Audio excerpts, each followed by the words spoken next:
Hello everyone, मैं जूही आप सबको एनसीईआरटी ज्योग्राफी के क्लास में स्वागत करती हूँ। आज मैं चैप्टर 3 मोशन ऑफ द अर्थ पढ़ने जा रहे हैं। इससे पहले हमने पहला चैप्टर सोलर सिस्टम, प्लैनेट, अर्थ, मून, गैलेक्सी, यूनिवर्स क्या होता है, सेकंड चैप्टर में लॉन्गिट्यूड, लैटिट्यूड, इन सभी चीज़ों के बारे में पढ़ा था।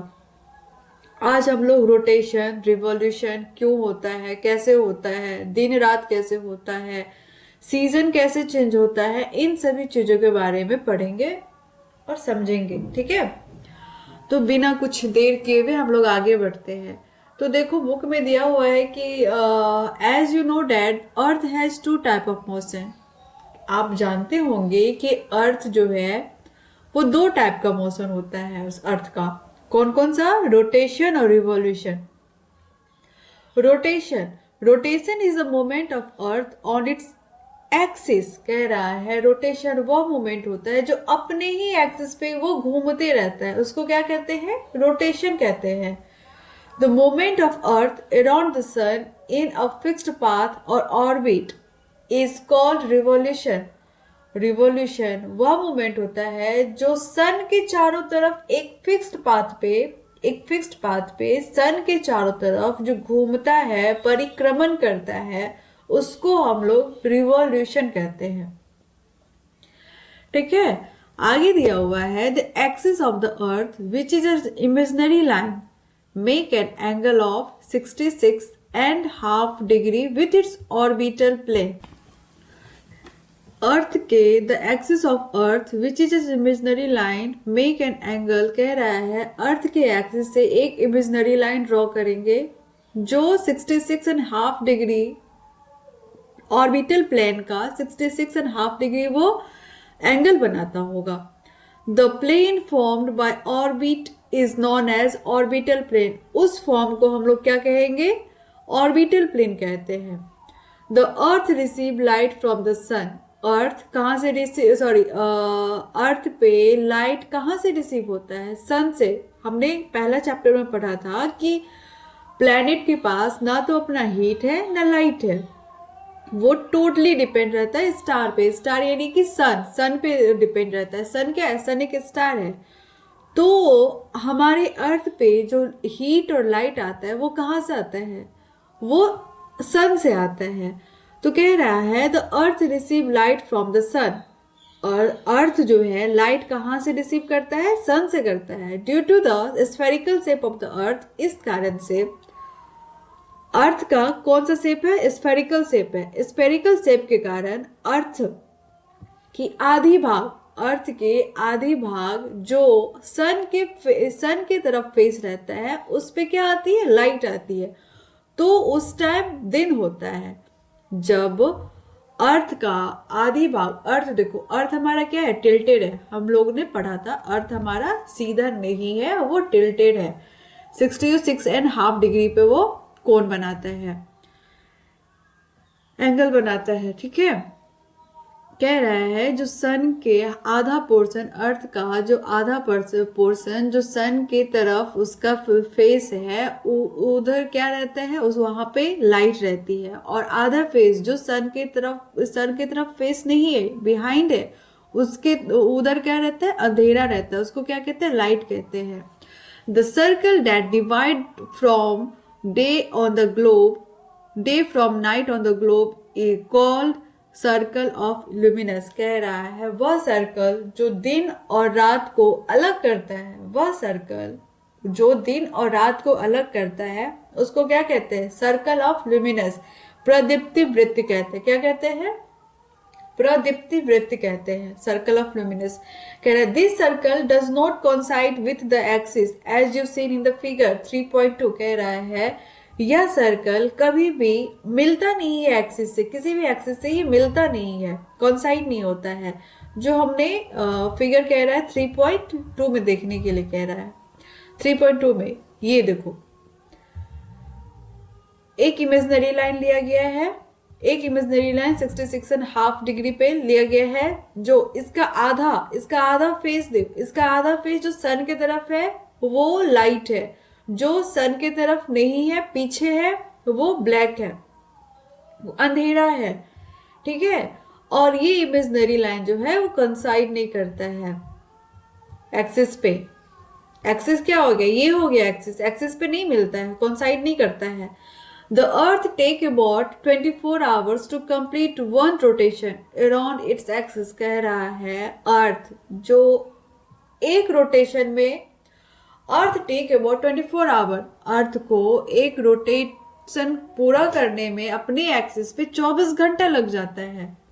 This period of rotation is known as earth day. इस पीरियड, इस रोटेशन, ये जो रोटेशन होते रहता है, इस पीरियड को हम लोग कहते हैं earth day. This is daily motion of the earth. ये अर्थ का डेली मोशन होता है। ये देखो आगे कह रहा है what happen if the earth did not rotate. बताओ, कह रहा है कि क्या होगा अगर अर्थ अपने एक्सिस पे रोटेट नहीं करेगा तो क्या होगा।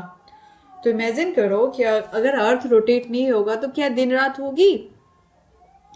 अगर दिन रात नहीं होगी, एक तरफ बहुत ठंडा रहेगा, एक तरफ बहुत गर्मी रहेगा। यहाँ दिया हुआ है the portion of the earth facing the sun would always experience day. वह पोर्शन जो सन के तरफ रहेगा, उसका फेस रहेगा, वो हमेशा क्या रहेगा, दिन रहेगा। और thus bringing continuous warmth to the region। और ये एरिया क्या हो रहेगा, हमेशा गर्म रहेगा, हमेशा गर्म रहेगा। और आधी भाग, अर्थ की आधी भाग जो सन के तरफ फेस नहीं रहेगा, वो हमेशा अंधेरा रहेगा, वहां हमेशा अंधेरा रहेगा। और फ्रीजिंग कोल्ड ऑल टाइम, और हमेशा ठंड रहेगा। Life would not have been possible in such extreme condition. कह रहा है वहां पे जीवन संभव होगा क्या, आप लोग रह सकते हो वहां पे जहां पे पूरे हमेशा ठंडा ही ठंडा रहेगा, वहां कोई रह सकता है, जीवन संभव नहीं होगा। आगे कह रहा है the second motion of the earth around the sun is in its orbit is called revolution. Second motion को क्या कहते हैं, सेकेंड मोशन क्या है, रिवॉल्यूशन है, उसके बारे में दिया हुआ है। The motion of the earth around the sun in its orbit. कह रहा है अपने ऑर्बिट पे, एक फिक्स्ड पाथ पे जो सन के चारों तरफ घूमते रहता है, परिक्रमण करते रहता है, उसको क्या कहते हैं, रिवॉल्यूशन कहते हैं। It takes 365 and 1/4 days. ये एक साल में ये 365 और 1/4 दिन में पूरा रिवॉल्व करता है, सन के चारों तरफ घूमता है। We considered a year as consisting 365 days only। हम लोग सिर्फ और सिर्फ हमेशा यही कहते 365 दिन में ये घूमता है।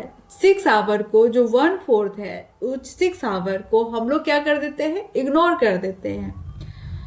ये देखो आगे चलते हैं, आगे पढ़ते हैं। ये डू यू नो पे देख लेते हैं। डू यू नो में क्या देखें, एंशिएंट इंडियन एस्ट्रोनॉमर आर्यभट्ट, जो प्राचीन काल के एक एस्ट्रोनॉमर थे आर्यभट्ट, had started that, उन्होंने बताया कि the earth is round and rotate on its own axis। अर्थ क्या है, गोला है, गोल है, और वो अपने ही एक्सिस पे वो घूमते रहता है। अर्थ क्या है, अपने ही एक्सिस पे घूमते रहता है। ये किन्होंने बताया है, ये आर्यभट्ट ने बताया, एस्ट्रोनॉमर आर्यभट्ट ने बताया है। यहाँ देखो ये फिगर देखो, इसमें दिया हुआ है सीजन के बारे में। रिवॉल्यूशन से हम लोगों को क्या होता है, सीजन का पता चलता है। रोटेशन से क्या, दिन और रात की पता चलती है।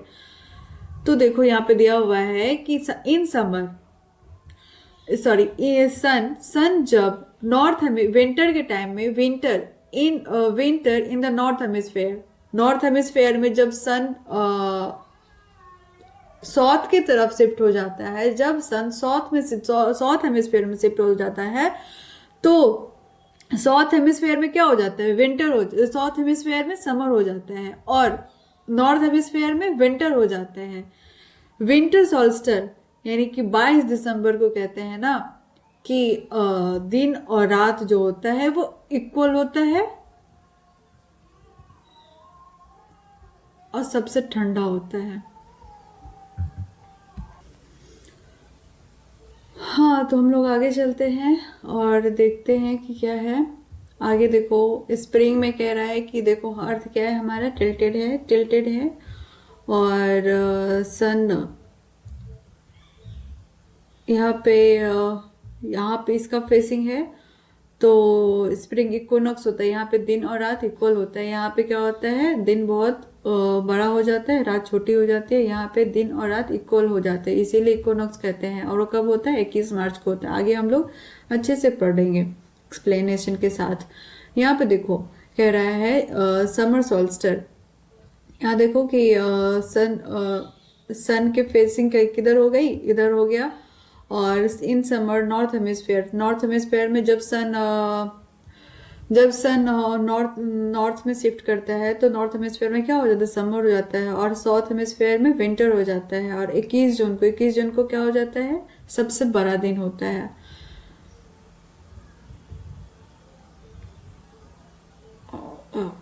हाँ, अब आगे चलते हैं। ऑटम कहते हैं जब सन जो है अर्थ पे इक्वली जब रिसीव होता है हीट और लाइट, तो उसको हम दिन और रात 23 मार्च को क्या हो जाता है, इक्वल हो जाता है। ठीक है, दिन और रात क्या हो जाता है,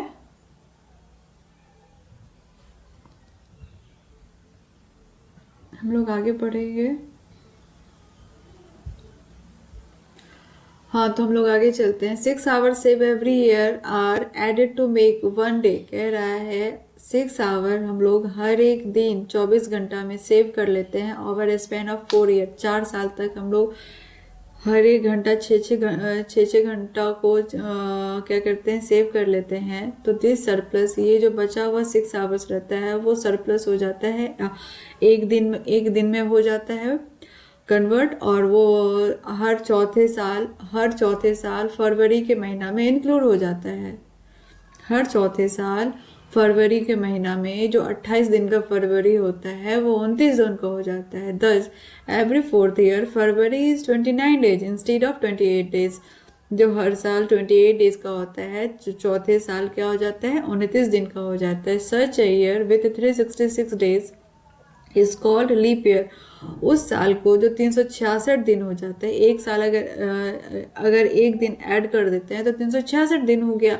तो 366 दिन को हम लोग लीप ईयर कहते हैं। कह रहा है find out when will the next leap year be. अब कह रहा है कि फाइंड करो कि नेक्स्ट लीप ईयर कब होगा, पता करो कि नेक्स्ट लीप ईयर कब होगा।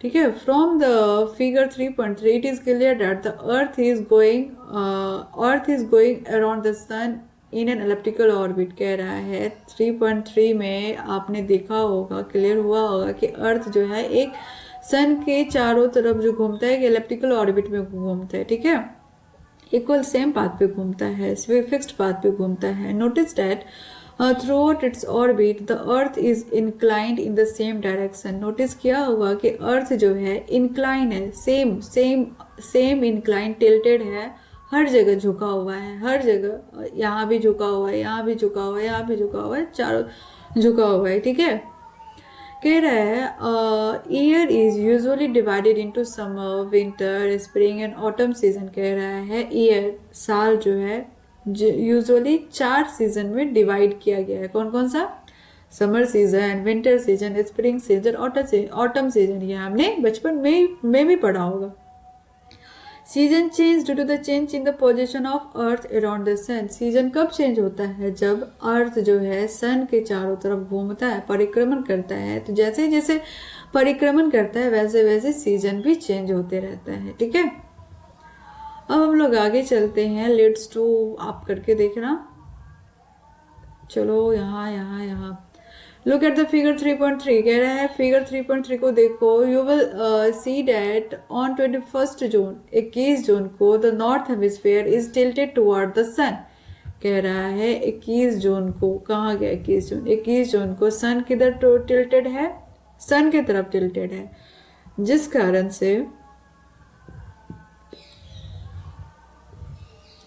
The rays of the sun fall directly on the Tropic of Cancer। जिस कारण से जो सन की जो रेज है डायरेक्टली ट्रॉपिक ऑफ कैंसर पे वो फॉल होता है, गिरता है। As a result these areas receive more heat. जिस कारण से ट्रॉपिक ऑफ कैंसर पे बहुत ही ज्यादा हीट रिसीव होता है। The areas near the pole receive less heat as the rays of the sun as slanting.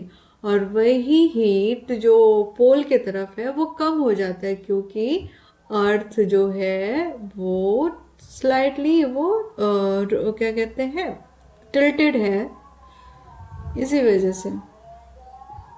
ये देखो, the north pole is inclined toward the sun and the south and the place beyond the arctic circle experience continue day light for about 6 month. कह रहा है north pole जो है वो सन के तरफ इंक्लाइंड है, झुका हुआ है, इसी कारण से आर्कटिक सर्कल में कंटिन्यूसली 6 महीना जो होता है वो दिन होता है। Since a large portion of north hemisphere is getting light from the sun, और नॉर्थ हेमिस्फेयर का लार्ज पोर्शन जो होता है वो पूरा लाइट रहता है, सन के लाइट से भरा हुआ रहता है। It is summer in the region north of the equator, इस कारण से इक्वेटर के नॉर्थ में गर्मी होता है। The longest day and shortest night at this place occur in 21 June.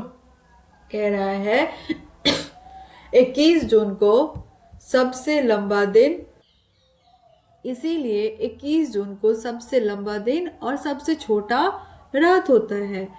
Eight this time in the southern hemisphere all this condition are reversed. जैसे north hemisphere में होता है उसके जस्ट उल्टा साउथ हेमिस्फेयर में होता है। नॉर्थ हेमिस्फेयर में गर्मी रहता है, पूरे दिन लाइट रहती है। साउथ हेमिस्फेयर में ठंडा रहता है, कम लाइट रहती है, हीट कम रहता है। It is winter season there, और उस टाइम बहुत ठंड रहती है। The night are longer than the day, और नाइट जो होती है लंबी होती है दिन से। This position of the earth is called summer solstice. इस पोजिशन ऑफ अर्थ को क्या कहते हैं? समर सोल्स्टिस कहते हैं। क्या कहते हैं? समर सोल्स्टिस कहते हैं। On 22nd June, the Tropic of Capricorn received direct rays of the sun as the South Pole tilted towards it. कह रहा है 22 दिसंबर को सन की रेज जो है वो ट्रॉपिक ऑफ कैप्रिकॉर्न पे फॉल होता है, जो साउथ पोल में है, और south pole tilted toward it, और साउथ पोल जो है वो सन के टुवर्ड टिल्टेड रहता है, झुका हुआ रहता है। ये देखो साउथ क्या हुआ है? टिल्टेड रहता है। ये सन के नजदीक है, ये सन के नजदीक है। साउथ पोल क्या है? सन के नजदीक है, और वो इक्वेटर के ऊपर नॉर्थ हेमिस्फेयर में वो सन के दूरी पे है। आगे चलते हैं। दिया हुआ है as the sun rays fall vertical at the tropic of capricorn 23.5 degree south, a larger portion of the south hemisphere get light. कह रहा है कि सन की रेज जैसे ही 23.5 यानी कि ट्रॉपिक ऑफ कैप्रिकॉर्न पे फॉल होता है, तो साउथ हेमिस्फेयर का लार्जर पूरा लगभग बड़ा से बड़ा एरिया में वो पूरा लाइट रहता है। Therefore it is summer in the south hemisphere with longer day and shorter night. इस कारण से साउथ हेमिस्फेयर में दिन बहुत बड़ा हो जाता है और रात छोटी हो जाती है। The reverse happen in the north hemisphere, same इसी का उल्टा नॉर्थ हेमिस्फेयर में हो जाता है। जैसे कि साउथ हेमिस्फेयर में गर्मी रहता है तो नॉर्थ हेमिस्फेयर में ठंडा हो जाता है। साउथ हेमिस्फेयर में दिन बड़ी हो जाती है तो नॉर्थ हेमिस्फेयर में दिन छोटा हो जाता है। इस पोजीशन को अर्थ के इस पोजीशन को हम लोग विंटर सोल्स्टिस कहते हैं। क्या कहते हैं? विंटर सोल्स्टिस कहते हैं। Do you know that Christmas is celebrate in Australia in the summer season. Summer season कह रहा है ऑस्ट्रेलिया में जो क्रिसमस डे मनाया जाता है वो कब मनाया जाता है? समर सीजन में मनाया जाता है। ठीक है। On 21 March and September 23rd direct rays of the sun fall on the equator. 21 मार्च से 23 सितंबर तक क्या होता है? सन की रेज जो होती है, सन की किरण जो होती है वो डायरेक्ट इक्वेटर पे फॉल करता है, डायरेक्ट इक्वेटर पे फॉल होता है। At this position neither of the pole is tilted toward the sun so that whole earth experience equal day and equal night. कह रहा है जिस कारण से नॉर्थ पोल या साउथ पोल दोनों ही सन की तरफ टिल्टेड नहीं रहता है, जिस कारण से दिन और रात इक्वल होती है। इसको क्या कहते हैं? इक्विनॉक्स कहते हैं। क्या कहते हैं? इक्विनॉक्स। ये देखो ये रहा इक्विनॉक्स। जब सन की रेज डायरेक्ट फॉल होते हैं इक्वेटर पे, तो दिन और रात क्या होता है? 21 मार्च ये रहा, 21 मार्च स्प्रिंग और 23 सितंबर ऑटम। तो यहाँ पे दिन और रात क्या होती है? इक्वल होती है। इसको क्या कहते हैं? इक्विनॉक्स कहते हैं। On 23rd September, it is autumn season in the northern hemisphere and spring season in the south hemisphere. 23rd September को autumn season होता है north hemisphere में and spring season होता है south hemisphere में. The opposite is the season is 21st March, just इसका opposite 21 मार्च को होता है, ठीक है? When it is spring in the north hemisphere and autumn in the south hemisphere.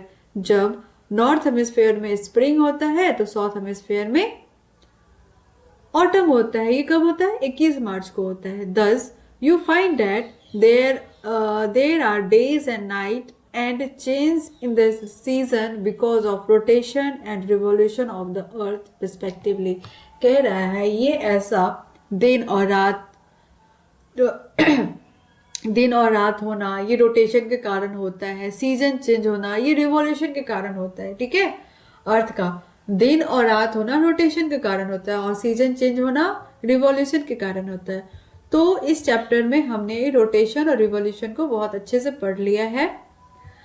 आशा करते हैं कि आप लोगों को समझ आया होगा। अगर समझ आया तो प्लीज़ लाइक करो, सब्सक्राइब करो और कमेंट करो, ठीक है? नेक्स्ट चैप्टर में नेक्स्ट लेक्चर में हम इस चैप्टर का इम्पोर्टेंट क्वेश्चन जो दिया गया है वो हम कंप्लीट करेंगे और फिर अगला चैप्टर पढ़ाएंगे। Thank you.